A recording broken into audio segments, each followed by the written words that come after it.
I am a visual artist, and painting occupies a big portion of my creative process. My artistic practice includes photography, hand printing, collages, digital drawing, but I am better known for my encaustic paintings. What is encaustic? Encaustic comes from the word in Greek, enkaustikos, burned in.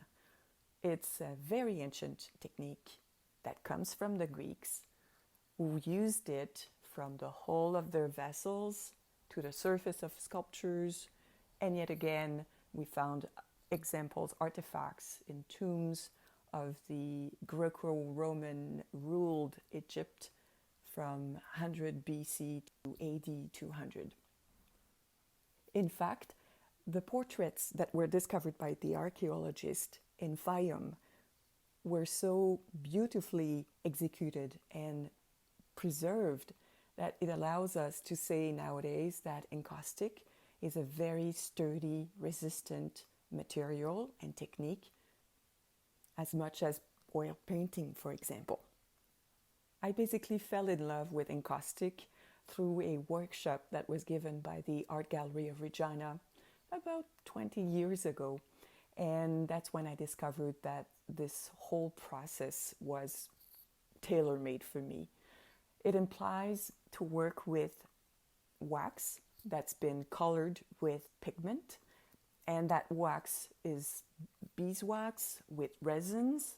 Sometimes the wax can be also derived from petroleum, and it is melted. It needs to be melted. Nowadays we use electric heating plates. We put the wax into metallic containers, and we use spatulas, metallic instruments, brushes sometimes to take the liquefied wax and carry it very quickly to a hard surface, like a wood panel. I tend to paint in very thin veils of colors because I want to play on the transparency of this medium. I also introduce a lot of other materials like papers, aluminum sheet, thread, and gold leaf that you will find in a lot of my artworks.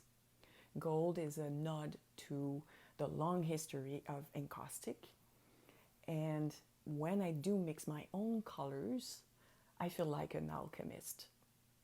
So if I was going to resume what encaustic means to me, it is a connection to history, but at the same time, it's very experimental. It allows me to push the limits and keep it fresh.